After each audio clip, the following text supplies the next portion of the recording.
In the summer of 1914, Henry was once again traveling in Europe. At the beginning of August, Germany declared war on Russia and France. Soon, those countries and many more were fighting what came to be called World War I. Henry and other Americans who were staying at a German spa heard little news about the war. They were not even sure when they would be able to return home. Finally, after several weeks, Henry was allowed to return to America. The war dragged on for several years. During that time, Henry saw sales rise throughout Europe as foreign governments bought Heinz pickles and baked beans for their troops. But the fighting prevented Henry from going back to Europe.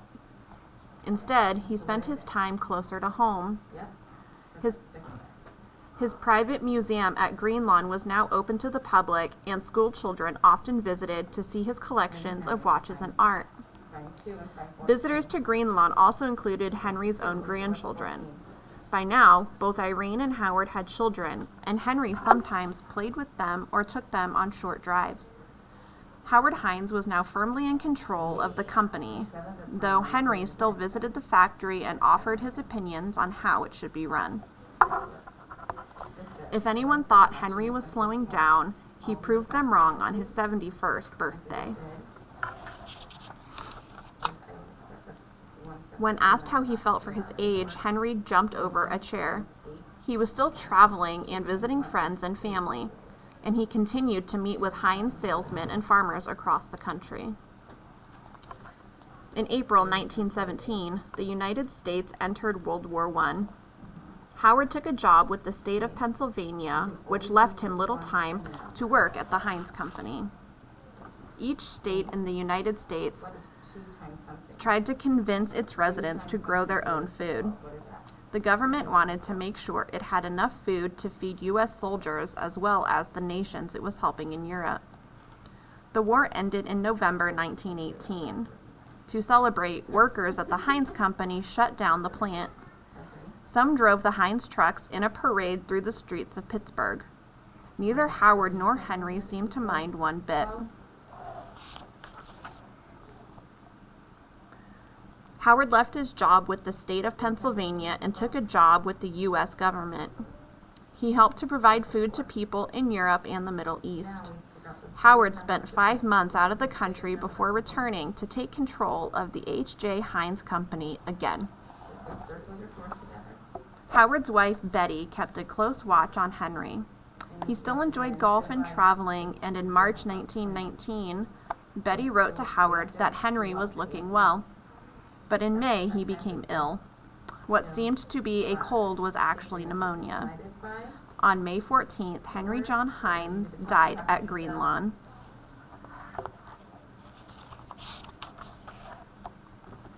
Henry died a multimillionaire. He left much of his wealth and his collections to his children and to his brothers and sisters. He also gave money to Sunday school associations, his Sharpsburg church, a college, and 3 hospitals. More important than money, though, was the business Henry left behind. The H.J. Heinz Company was still run by his son Howard. It would continue to grow thanks to the ideas Henry had always believed in. Work hard and offer the best products possible. Over the years, the Heinz Company continued to innovate. In 1968, it was the first company to offer ketchup in small to-go packets.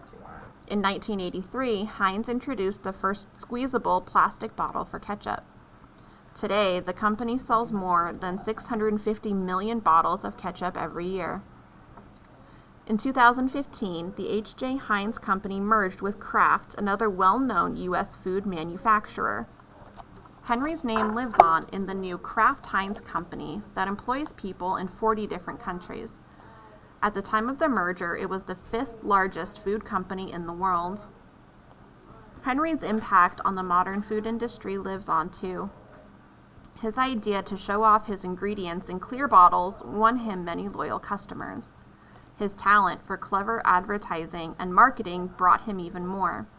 Perhaps most important, Henry John Heinz believed in quality, and he oversaw that quality in all aspects of his business. The Heinz legacy continues to this day.